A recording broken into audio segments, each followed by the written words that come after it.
Oke, Assalamualaikum, halo Sobat Citra, saya Ida Agus, relawan pelopor perdamaian Kemensos Kabupaten Wonosobo. Berbicara tentang radio adalah berbicara tentang informasi, karena beberapa waktu yang lalu, beberapa dekade yang lalu juga radio itu menjadi jujukan bagi masyarakat untuk mengakses informasi.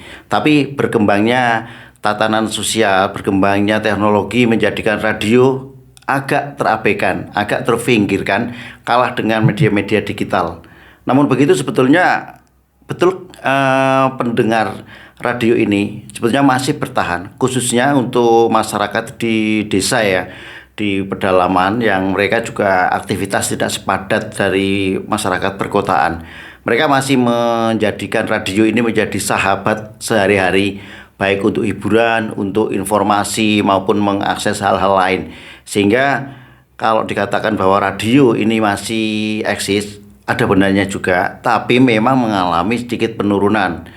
Dan alhamdulillahnya radio sekarang sudah mengantisipasi dengan memanfaatkan perkembangan teknologi digital. Mereka memiliki kanal-kanal lain yang itu bisa diakses, sehingga informasi yang disajikan radio pun bisa bersaing dengan informasi yang dilakukan oleh media-media online yang lain. Jadi teman-teman sekalian, tetaplah untuk stay tune di 98.8 dan ikuti juga ya sosial medianya, ada Instagram, Facebook, dan YouTube di @citrafmwonosobo. Sampai jumpa. Assalamualaikum warahmatullahi wabarakatuh. Assalamualaikum warahmatullahi wabarakatuh. Selamat siang Sobat Citra dan sahabat Purnama Sidi dimanapun Anda berada.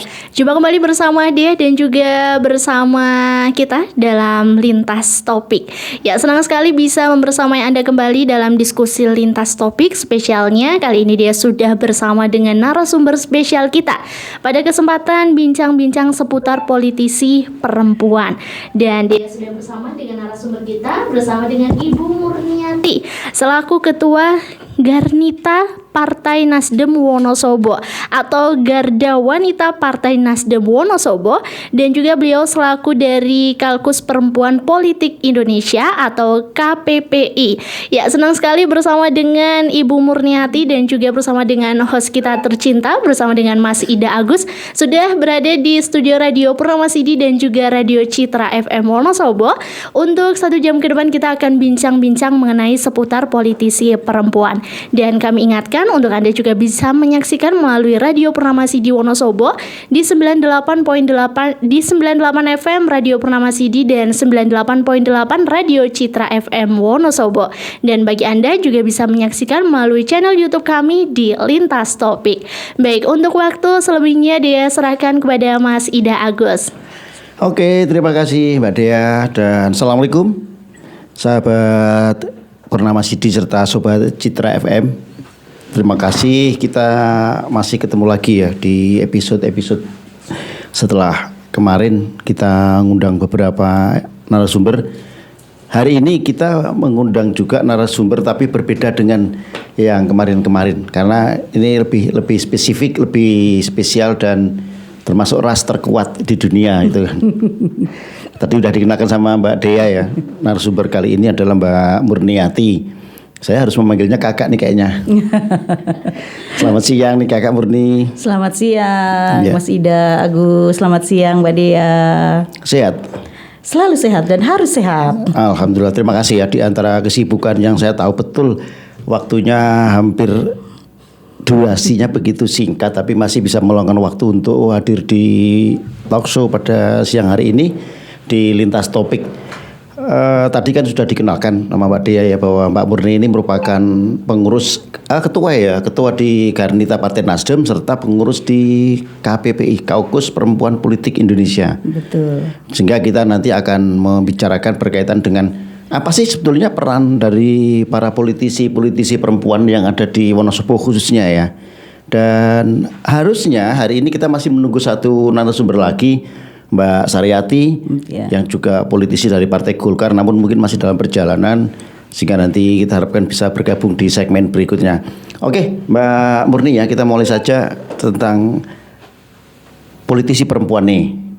Sebetulnya sejak kapan sih Mbak Murni ini tertarik masuk di partai, masuk di politik, dan apa sih yang melatar belakangi? Kenapa sih harus masuk gitu loh? Oke, iya. Jadi ceritanya cukup panjang ya kalau diceritakan gitu ya. Runtutannya itu cukup panjang, tapi dari awal itu saya tertarik di dunia politik. Mungkin basically saya waktu masih kuliah itu saya juga sering sekali untuk terjun di dunia politik ya, politik antar mahasiswa. Waktu itu 98 juga saya ikut termasuk salah satu demonstran ketika untuk bawa gambar-gambar gini ya. seperti itulah, seperti itu. Pada dasarnya karena ingin apa? Kenapa saya itu masuk politik? Karena intinya bahwa ingin hidupnya itu lebih bermanfaat. Mungkin klise sekali ya, ingin hidupnya bermanfaat untuk orang banyak. Itu satu. Kemudian kenapa saya di 2014 itu masuk ke politik praktis? Karena bagaimanapun juga ketika kita menyuarakan suara rakyat, tapi kalau kita tidak masuk ke politik praktis itu akan sulit. Makanya dari ketika waktu itu Partai Nasdem hadir, saya tertarik dengan restorasi, dengan yang dibawa Partai Nasdem. Dari awal Partai Nasdem itu hadir, saya ikut bergabung di situ dari 2012. Kemudian 2014 saya juga ikut berkompetisi. Jadi saya dari 2014 itu ikut pencalekan juga. Kemudian di 2019 dan terakhir yang kemarin. 3 kali beruntun. Hat-trick ya. Dan saya tidak pernah kapok ini untuk selalu berkompetisi gitu, seperti itu. Meskipun belum berhasil menjadi anggota legislatif. Betul. Oke. Politik itu selalu dimaknai sebagai dunianya laki-laki, dunia yang keras gitu kan. Bagaimana mungkin seorang perempuan tertarik masuk ke situ? Tadi kan disampaikan bahwa ya ingin berbuat sesuatu, ingin berbuat yang memiliki manfaat bagi masyarakat. Kenapa tidak menggunakan jalur lain? Misalnya, biasanya nih menggunakan jalur sosial itu yang lebih enak daripada dengan memasuki dunia politik yang penuh dengan jalan-jalan terjal. Bagi saya itu jalan terjal itu saya tidak melihatnya sebuah jalan terjal, tapi itu adalah tantangan gitu ya. Jadi mungkin passion saya itu ada di situ, Kak. Jadi passion saya ada di situ dan kita itu sebagai perempuan itu juga harus cukup percaya diri untuk mau masuk dan tidak apatis dengan dunia politik. Seperti itu, karena ketika kita masuk ke dunia politik dan ketika nanti kita sudah masuk di ranah pengambil keputusan, itu akan sangat besar manfaatnya untuk terutama bagi kaum perempuan yang notabene itu akan terwakili ketika saya bisa masuk ke legislatif. Oke, seperti itu. Tahan di situ. Itu nanti di segmen berikutnya. Saya ingin melihat lagi bahwa ada nggak nih gap antara ekspektasi dengan realita ketika Mbak Murni ini masuk ke dunia politik praktis. Oh iya, pasti ada. Jadi mungkin awal-awal dulu saya masih belum terlalu tahu ya bagaimana sih dunia politik seperti apa gitu. Tapi ketika sudah masuk dan kenyataan di lapangan dengan ekspektasi itu, ternyata saya wow gitu ya. Wow, seperti ini.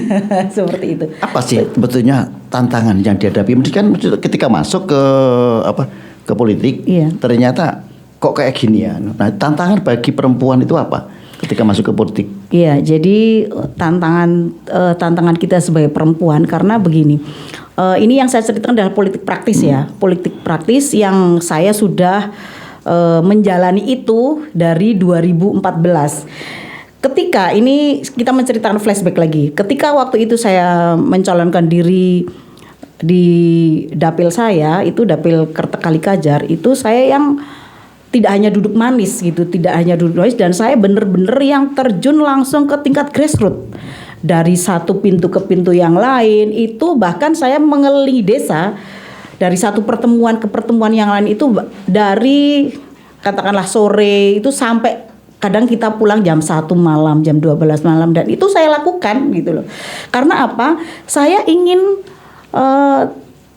teman-teman ini yang di desa-desa itu juga melek akan politik gitu loh. Jadi jangan apatis dengan politik, karena keputusan-keputusan itu berawal dari sebuah politik gitu, seperti gitu. itu. Iya. Artinya semua kehidupan kita dikontrol dengan kebijakan dari hasil kegiatan politik. Betul. Jadi jangan apatis dia dengan politik, karena kebijakan. Contoh kecilnya saja ya, contoh kecilnya. Ketika satu instansi gitulah ya, tentang kesehatan ibu dan anak, atau tentang fasilitas-fasilitas umum yang itu menyangkut ibu dan anak, itu bisa masalah ini aja yang real yang kita hadapi. Salah satu tempat umum kemudian dikasih untuk tempat ibu menyusui, itu juga bagian dari keputusan politik loh, kebijakan politik itu. Hal-hal di sebuah betul seperti itu. Ya. Iya, kayak gitu. Hal-hal seperti itu. Jadi keputusan politik itu akan sangat berpengaruh dalam kehidupan kita sehari-hari gitu. Makanya jangan apatis dengan politik gitu. Jangan melihat politik hanya dari oknum-oknumnya saja. Gitu. Oke. Nah, anggapan di masyarakat ada skeptis bahwa politisi perempuan itu hanya sebagai pemanis, hanya sebagai pemenuhan kuota, sehingga kayaknya nggak serius-serius amat deh. Makanya kita lihat capaian politisi perempuan yang banyak ada di daftar caleg, yang lolos ke legislatif itu boleh dikatakan hanya dalam hitungan jari. Nah, pandangan Mbak Murni tentang skeptisme masyarakat seperti apa? Betul. Jadi yang terjadi di masyarakat ya itu memang ada stigma gitu ya, bahwa perempuan itu hanya menjadi pelengkap. Perempuan itu tidak bisa memimpin. Itu yang menjadi stigma di masyarakat, terutama di tingkat pedesaan ya, yang notabene adalah tingkat pendidikannya itu masih kurang kayak gitu seperti. Nah, kita itu hadir di situ untuk mengedukasi gitu ya, mengedukasi bahwa seorang perempuan itu juga harus percaya diri bahwa dia bisa diberdaya. Jadi pemberdayaan perempuan itu ini harus semangat, harus bahwa perempuan itu harus punya rasa percaya diri, bahwa perempuan itu harus punya kemampuan dan jangan pesimis bahwa kita ini perempuan bisa kok mengapresiasi, bisa kok mengekspresikan bahwa kita punya kemampuan gitu, seperti itu. Artinya sebetulnya pesimisme itu tidak hanya dirasakan oleh para publik ya, atau para konstituen, tapi bisa jadi dirasakan juga oleh para politisi perempuan. Betul, karena bagaimanapun juga itu kadang yang terjadi di masyarakat itu, kenapa perempuan ini langkahnya kurang satset mungkin ya, karena katakanlah sebagai seorang ibu itu dituntut untuk bahwa dia harus sebagai ibu rumah tangga, kemudian stigmanya seperti itu ya, sebagai ibu rumah tangga yang harus menyelesaikan segala sesuatunya di keluarganya. Nah, hal seperti ini menjadi sebuah tantangan untuk perempuan, bahwa perempuan itu juga harus cerdas, kemudian selain cerdas juga dia harus terus belajar. Jadi pengetahuan, ilmu pengetahuan itu harus setiap hari kita itu harus belajar. Kenapa kita harus cerdas? Kenapa perempuan itu harus cerdas? Karena dia sebagai tiangnya keluarga. menciptakan keluarga yang Baitul Jannah ya, untuk surgaku, rumahku adalah surgaku ya, menurut keyakinan di saya sebagai muslim, rumahku adalah surgaku. Bagaimana menciptakan sebuah surga di rumah ketika perempuannya belum menjadi surga untuk dirinya sendiri. Artinya ketika nanti perempuan itu sudah bisa membalance, memposisikan dia sebagai ibu rumah tangga atau sebagai pasangan atau sebagai pejabat, harus pandai-pandailah, jangan hanya berpuas diri, oh saya sudah bisa mencapai seperti ini. Jangan seperti itu. Jadi belajar dan menuntut ilmu pengetahuan apapun, tidak hanya ilmu pengetahuan formal, tapi lebih dari itu adalah ilmu pengetahuan hidup, gitu ya. Nah, saya kok menangkap ada sedikit kegalauan sikap ya, artinya kegalauan dari perempuan dalam hal ini, ketika dia harus memutuskan apakah saya akan total di dunia politik dengan meninggalkan peran-peran domestik di rumah tangga. Artinya ini ada harga yang harus dibayar di situ kan, ketika perempuan ini memutuskan memilih salah satunya, atau saya tetap berada di zona yang seimbang. Tapi ketika kita bicara zona seimbang, berarti tidak ada fokus yang akan didapatkan. Kalau jenengan Mbak Murni melihatnya seperti apa? Apakah memang perempuan tadi bilang bahwa perempuan itu nggak satset, stigmanya seperti itu. Tapi saya melihat gitu.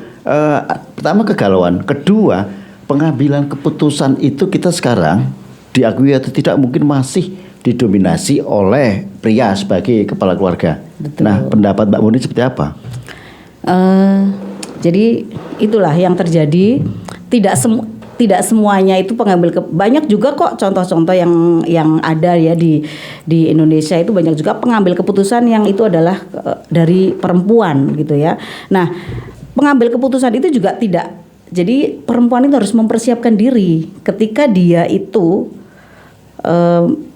menjadi pengambil keputusan, dia juga harus smart, harus pandai gitu loh. Jadi harus juga profesional, dan itu bisa kok gitu, dan itu bisa. Makanya kita harus selalu mengedukasi diri kita, belajar ilmu pengetahuan apapun itu gitu loh, seperti itu. Dan itu bisa gitu, seperti itu mungkin ya. Hambatan. Hambatan tadi tentang pengambil keputusan yang kan tadi bilang ada sih perempuan yang bisa mengambil keputusan, tapi mayoritas kultur di kita itu adalah laki-laki, terutama di rumah tangga, itu pengambil keputusan utama. Sehingga ketika barangkali si perempuan ini pengen total di politik, itu juga masih agak kurang mendapatkan restu. Seperti apa? Ya mungkin itu karena budaya patriarki itu kan sekarang ini budaya patriarki masih sampai dengan sekarang itu masih ada. Kemudian banyak stigma-stigmanya dari masyarakat itu sendiri, itu justru melihat secara negatif ketika ada perempuan berkiprah di politik. Jadi pandangan negatifnya apa diantaranya? Ya jadi begini, kadang ada yang ketika orang berpandangan negatif itu, saya pikir karena mereka belum teredukasi, ya kan? Mereka belum teredukasi, kemudian SDM juga, jadi tidak tahu seorang politisi itu kerjanya apa sih gitu. Harus bertemu dengan konstituen yang mungkin itu ketika laki-laki pergi jam 1 malam gitu, seperti itu mungkin akan biasa-biasa saja gitu kan. Tapi perempuan itu mungkin akan kadang perempuan sendiri yang kaum perempuan sendiri yang itu kenapa stigmanya ya? Stigmanya kan beda gitu, seperti itu. Tapi kembali lagi bahwa niatan kita, kemudian tujuan kita itu baik, insya Allah sih juga everything it's okay lah. Okay. Gitu. Artinya begini, sebetulnya perempuan ketika masuk di dunia politik juga menghadapi sebuah barrier atau rambu-rambu penghalang yang jauh lebih banyak dibandingkan laki-laki ya. Betul. Nah, bicara tentang politisi berarti tidak lepas dari yang namanya kontestasi. Jenengan sudah 3 kali malah mengalami 3 pemilu, terus masuk ke konstituen. saya ingin tahu nih pengalaman Mbak Murni ketika berhadapan dengan konstituen, khususnya konstituen perempuan. Karena begini, harusnya kalau melihat data, Wonosobo ini hampir imbang antara laki-laki dan perempuan. Tapi dalam realitanya Dewan apa legislator yang perempuan ini hanya tahun ini berapa? 4 ya? 5 ya. Betul, 5. Bahkan tahun yang periode kemarin cuma hanya atau 2. Nah, ya, hanya satu, betul. Ini kan masih belum balance. Ada sesuatu yang salah atau gimana? Bisa jadi karena kadang itu perempuan itu tidak ingin memilih perempuan. Alasannya? Ya, itu ya. Karena merasa mungkin itu perempuan tidak layak untuk mengambil keputusan itu ya. Itu di masyarakat yang tingkat grassroots yang secara educatednya kurang gitu ya, seperti itu. Kemudian stigma juga di masyarakat bahwa perempuan itu bagaimanapun juga dia yang harus di belakang menjadi pendampingnya laki-laki, kemudian kaum yang lemah, seperti itu, stigmanya yang seperti itu, jadi harus dilindungi, padahal tidak gitu kan, padahal tidak seperti itu. Kita sama kok, kita bisa kok gitu, kaum perempuan bisa loh gitu. Bahkan bisa lebih kuat ya. dan kembali lagi perempuan itu bisa asalkan dia mau juga secara profesional mengasah dirinya sendiri untuk punya kemampuan bahwa dia sejajar dengan laki-laki. Sejajar dalam arti bukan menghapus kodrat, itu bukan ya, tapi sejajar dalam berpikir, kemudian pengambil keputusan, itu saya kira bisa saja. Dan pandangan dari konstituen itu banyak atau sering jenengan hadapi di lapangan ketika melakukan kerja-kerja politik. Ada juga yang sudah memang pola pikirnya terbuka, kemudian itu rata-rata itu yang punya stigma yang seperti itu biasanya itu tingkat di satu daerah yang tingkat pendidikannya itu masih rendah, itu biasanya seperti itu gitu. Tapi kalau di daerah-daerah yang tingkat pendidikannya itu sudah bagus, itu mereka juga berpikirnya sudah bisa menerima lebih, sudah bisa menerima bahwa perempuan bisa kok berkiprah di politik, perempuan bisa mengambil keputusan, bahkan mereka mempercayai itu gitu, seperti itu. Oke. Tadi saya sampaikan bahwa dewan yang ada di Wonosobo itu hanya 5 dan ini kayaknya terbanyak ya sepanjang sejarah. Iya. Itu. Nah, sebetulnya apa sih yang bisa dilakukan oleh para perempuan, terutama begini, Mbak Murni juga termasuk dalam kepengurusan di KPPI, di mana ini merupakan komunitas ataupun kumpulannya politisi-politisi perempuan dari lintas partai. Kira-kira untuk meningkatkan kalau di bisnis kan branding awareness ya, itu apa yang bisa dilakukan sehingga masyarakat juga nggak lagi memandang sebelah mata tentang peran dari politisi perempuan?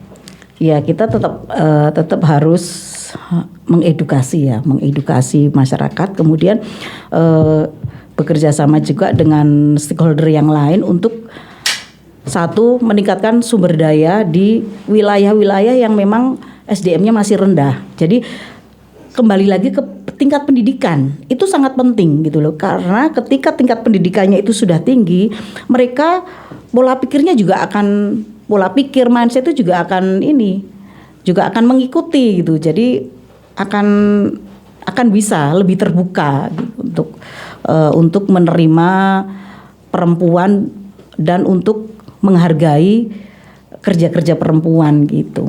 Tapi realitanya seperti ini. Politisi perempuan kayak politisi musiman. hanya muncul saat pencalekan, di mana partai itu wajib mengakomodir 30%. 30% perempuan. Setelah setelah pemilihan mereka hilang. Dadah. Dan hanya sedikit yang bertahan. Itu bagaimana untuk mempertahankan sebuah spirit gitu loh. Jadi memang pemerintah itu juga sudah berupaya, salah satunya juga dengan adanya undang-undang itu ya, undang-undang bahwa 30% itu harus perempuan, kemudian kepengurusan partai juga harus 30% itu perempuan. Itu salah satu upaya juga untuk bahwa ini loh dari dari partai-partai yang ada, ayo berdayakanlah perempuan seperti itu. Meskipun sampai dengan hari ini juga belum bisa maksimal ya, meskipun sudah dibantu dengan undang-undang yang ada gitu. Nah, itu menjadi PR kita semua, PR saya dan teman-teman di KPPI, kemudian teman-teman di Garda Wanita Nasdem, itu menjadi PR kita semua bahwa ayo kita bikin semacam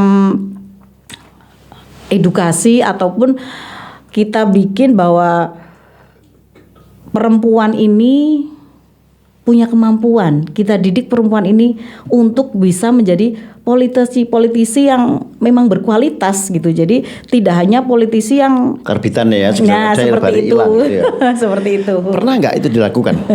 Upaya-upaya edukasi ke teman-teman politisi perempuan? Iya, kita sering di lintas partai pun kita juga sudah sering gitu ya melakukan kegiatan-kegiatan yang notabene itu untuk mengedukasi masyarakat, meskipun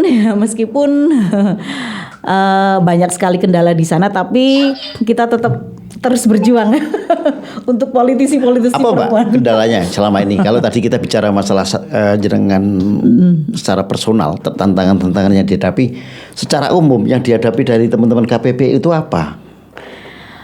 Kurangnya ini ya, karena kita kan contohnya ini di wilayah Wonosobo, itu yang ada 15 kecamatan. Jadi kita itu juga butuh butuh support nih sebenarnya, butuh support untuk di setiap kecamatan kita melakukan edukasi, melakukan pertemuan, melakukan sosialisasi tentang keterlibatan perempuan untuk berpolitik. Itu butuh butuh support lah. Support dalam bentuk apa dan dari mana? Dari pemerintah setempat, dari Pemda, dan biasanya itu kita juga bekerja sama dengan dinas terkait. P2 itu untuk perlindungan anak. Ya betul, gitu seperti itu, perlindungan ibu dan anak itu seperti itu. Nah, Mbak, sedikitnya politisi perempuan yang lolos menjadi anggota DPRD ataupun duduk lagi sebagai legislator, itu tentunya akan mempengaruhi kebijakan-kebijakan yang berpihak pada perempuan. Nah, apa yang dilakukan ketika kondisi seperti ini? Ya gini, jadi dilematisnya ketika ini teman-teman juga sering ngobrol ya sama saya. Dilematisnya di dewan itu, pengambil keputusan itu ketika suara laki-laki lebih banyak dari perempuan. Itu pada akhirnya meskipun perempuan ini memberikan suara, itu nanti akan kalah dengan ini suara terbanyak, itu seperti itu. Jadi mau tidak mau ya mengikuti alur terus gitu. Kira-kira penyebabnya kenapa? Apakah karena dewan yang pria ini kurang sensitif dengan isu-isu perempuan atau gimana? Bisa jadi seperti itu ya. Bisa jadi seperti itu ya. Makanya ketika nanti Wonosobo kedepannya itu setidaknya separuh dari kursi dewan itu terisi oleh perempuan, itu akan banyak kebijakan yang itu mengarah ataupun untuk ini yang berpikiran kepada perempuan gitu, seperti itu. Tapi kalau hanya sedikit kursi itu juga tidak bisa gitu. Oke. Nah, sekarang begini. Pemilu kita sudah 6 kali ya sejak tahun 99, 6 atau 5 gitu kan?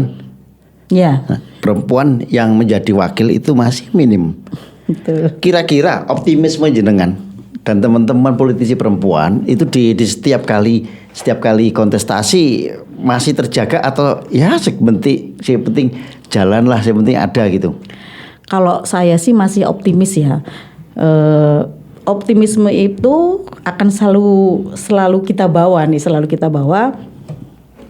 Dan kedepannya nanti dilihat juga dari 2014 ya, yang 2014 kemudian 2019 ini ada peningkatan nih. Sekarang ini termasuk yang terbanyak. Jadi ada 5 perempuan yang duduk di dewan. Itu saya kira juga itu bagus ya. Artinya ada peningkatan di situ. Nah, bicara masalah kontestasi sekali lagi ke ini. Tadi dikatakan anggota Dewan Perempuan cuma sedikit, tidak bisa mengambil keputusan karena kalah keputusan dengan suara terbanyak laki-laki. Bagaimana misalnya perempuan-perempuan yang tergabung di KPPI ini juga melakukan pressure dengan masing-masing partai di mana dia berada. Taruhlah gini, Mbak Murni dengan Partai Nasdemnya mengusulkan program-program yang berpihak pada perempuan dengan anggota Dewan yang menjadi dari Nasdem, dari partai lain pun seperti itu, gimana? Pernah dilakukan belum? Kalau di partai lain saya tidak bisa, tidak tahu. Tapi kalau di partai saya sendiri itu Nasdem itu sangat mensupport gitu loh, sangat mensupport tentang keberpihakan kepada perempuan seperti itu. Kemudian pengambilan keputusan di partai itu juga selalu melibatkan nih perempuan seperti itu. Jadi saya kira kalau di partai kami itu sudah ini ya, sudah sangat sudah sangat memahami dan mengikut sertakan perempuan sebagai pengambil keputusan. Tapi kebijakan yang diambil seperti apa? Kebijakan yang diambil dengan keberpihakan ke perempuan dan ya ibu dan anak paling tidak seperti itu. Kalau di partai kita, kalau di partai di kita, partai saya. Lo kali itu kan.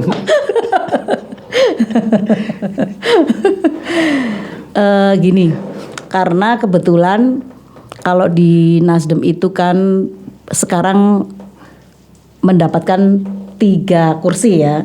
Jadi untuk mengarah ke sana itu kita itu harus ini Mas. Jadi harus lebih inilah ya. Tidak bisa mengambil keputusan secara signifikan gitu, tidak bisa gitu ya. Karena posisi kita itu adalah hanya 3 kursi nih gitu seperti itu. Tapi di dalam partai sendiri itu setiap kebijakan yang diambil itu kita dimintain inilah masukan gitu seperti itu. Itu contoh konkret yang saya alami gitu. Ada momen-momen yang tidak terlupakan atau momen-momen khusus yang jenengan alami saat menyampaikan pesan-pesan, saat menjalankan kerja-kerja politik bahwa murni itu paling ya kayak gitu aja. Kayak gitu pernah nggak merasakan? Oh ya, ada sih ya, ada hal yang seperti itu. Jadi kadang ada juga yang memandang sebelah mata lah ya, memandang sebelah mata. Paling juga perempuan gitu, paling juga hanya bisanya seperti itu gitu. Tapi saya sendiri itu tidak pernah mengambil pusing akan hal itu. Yang penting saya selalu kerja, bertumbuh, kemudian bertarget seperti itu.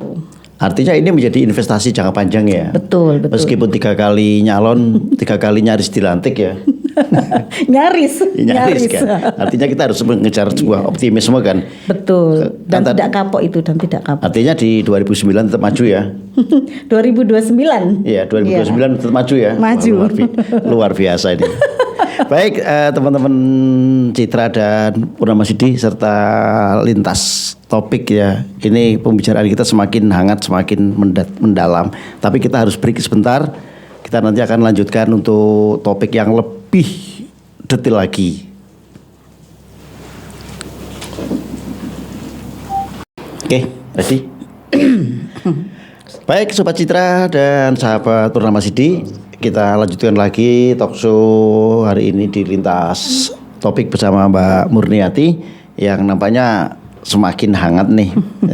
Nah, Mbak, kita lanjutkan lagi tentang ini loh, kebijakan. Kalau tadi kita melihat tentang anggota dewan yang berasal dari legislator perempuan, kemudian politisi perempuan, kita sudah banyak bicara tentang hambatan, tantangan dan lain-lain. Kita tetap akan melihat bagaimana sih sebetulnya partisipasi dari perempuan khususnya dalam pengambilan keputusan nantinya. Mungkin usulan. Karena apa? Tadi jenengan bilang bahwa anggota dewan cuma sekian kalah dengan anggota dewan laki-laki. Sehingga kebijakan-kebijakan yang berpihak dengan perempuan pun belum optimal ya. Saya nggak mengatakan tidak ada, tapi belum optimal. Nah, bagaimana sebetulnya yang sekarang ini dilakukan seharusnya? Jadi ini juga mungkin masukan untuk Pemkab Wonosobo juga bahwa untuk pengambilan kebijakan itu harus melibatkan perempuan. Jadi salah satunya mungkin dengan menggelar musrenbang perempuan seperti dari tingkat yang terkecil gitu ya, mengikut sertakan perempuan. Jadi lebih tahu apa sih permasalahan yang ada gitu, seperti itu. Salah satunya itu. Kemudian sebenarnya sudah ada ya aturan-aturan dari Perda Kabupaten Wonosobo itu juga tentang mengatur perlindungan sosial bagi perempuan dan anak yang didasarkan pada beberapa undang-undang. Kemudian juga ada Perbub itu Perbub Bupati nomor 71 tahun 2016. Ini mengatur tentang rincian tugas dinas pengendalian penduduk, keluarga berencana, pemberdayaan perempuan dan perlindungan anak di Kabupaten Wonosobo. Artinya sebetulnya kan kebijakan-kebijakan yang berpihak pada perempuan itu sudah mulai dilakukan oleh pemerintah ya, Pemda ya, dalam hal ini misalnya lewat musrenbang perempuan. Ini kan hal-hal yang baru, di mana biasanya kalau musrenbang itu ya laki-laki dengan urusan-urusan yang selama ini ada jalan yang rusak, senderan dan lain infrastruktur biasanya. Sementara untuk isu-isu keluarga itu jarang sekali dibahas. Nah, Anda melihatnya sekarang musrenbang perempuan itu sudah mulai bisa dijadikan sarana untuk menyampaikan pendapat. Iya, saya kira juga itu sudah berjalan ya, bahwa setiap Wonosobo itu Pemkab Wonosobo menggelar musrenbang des itu juga melibatkan perempuan di situ. Kemudian ada beberapa program yang itu hasil dari musrenbang yang melibatkan perempuan itu sendiri. Oke, kita berharap yang namanya progres itu kan berkelanjutan ya, tidak bisa instan gitu kan. Orang mie instan juga harus dimasak ketika harus dikonsumsi. Betul. Harapan ke depan, Mbak. Harapan ke depan untuk Wonosobo yang lebih bagus khususnya dari pandangan perempuan itu apa? Iya. Jadi untuk saya pribadi, saya menginginkan bahwa pendidikan politik dari pemerintah daerah sendiri itu, pendidikan politik untuk perempuan itu sampai ke tingkat desa-desa. Karena kalau sampai ke tingkat desa itu bisa melek politik, itu mereka tidak akan tidak akan bisa dijajah lah istilahnya, atau tidak akan bisa dipengaruhi gitu ya, tidak akan bisa dipengaruhi gitu. Katakanlah sekarang begini, ketika perempuan-perempuan di desa itu yang sudah tahu tentang politik, sudah melek tentang politik, dia tidak akan mudah terpengaruh, bahkan terpengaruh sama misalnya suaminya, karena itu hak setiap orang loh untuk hak mengambil politik personal ya. Betul, iya. Nah, tapi desa itu sendiri kan sudah memiliki sebuah wadah PKK. Tinggal mengoptimalkan kan bagaimana peran PKK untuk memberikan edukasi kepada para perempuan itu. Itu dibutuhkan political will. Dibutuhkan political will, kemudian dibutuhkan juga bisa jadi pendampingan untuk lebih mengoptimalkan nih potensi-potensi yang ada di desa tersebut. Oke, sip. Ya semoga ke depan apa yang diharapkan itu bisa dilaksanakan seperti itu kan. Terakhir Mbak Murni, ada nggak pesan-pesan bagi para perempuan muda yang ingin terjun ke dunia politik?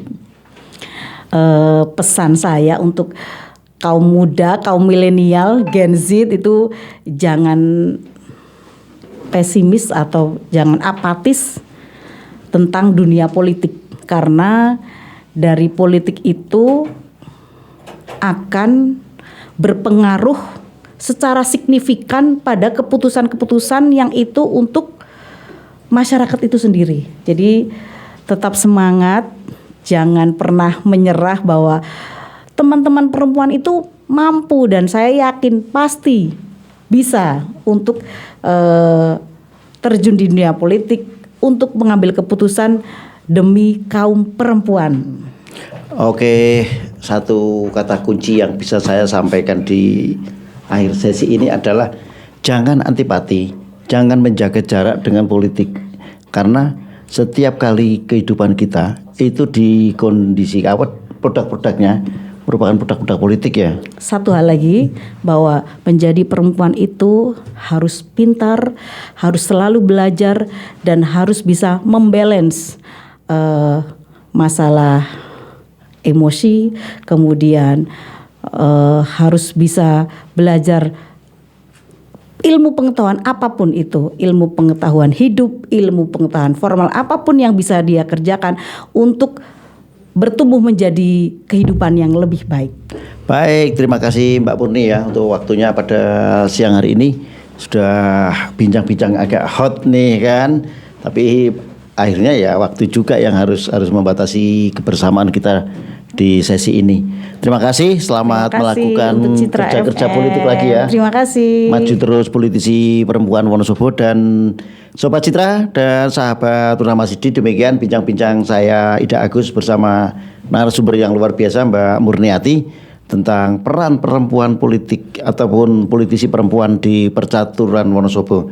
Semoga apa yang kita bicarakan hari ini bisa menambah khasanah pemikiran kita. Selanjutnya saya kembalikan ke Mas Rizky.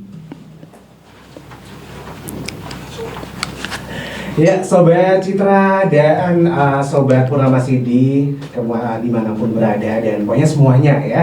Wah, luar biasa banget hari ini Mas Ida Bagus dan ada juga untuk narasumbernya ya, ada Ibu Murniati nih. Wah, luar biasa banget ya, ini politisi perempuan Wonosobo ya. Oke, dan tentunya ini tema yang sangat luar biasa sekali Sobat Citra yang dibahas hari ini, yaitu seputar politisi perempuan. Dan tentunya terus nantikan ya untuk lintas topik ya Sobat Citra dan Sobat Purnama Sidi dimanapun berada, tetap stay tune selalu. Dan akhirnya demikian ya untuk lintas topik hari ini. Terima kasih atas kebersamaannya. Dan akhirnya Ibu Murniati juga pamitan. Mas Agus terima kasih ya. Oke, Selalu di sini. Oke, demikian Sobat Citra, saya Riki Bisna pamit dan tadi juga ada Dea ya di pembukaan. Wassalamualaikum, pareng.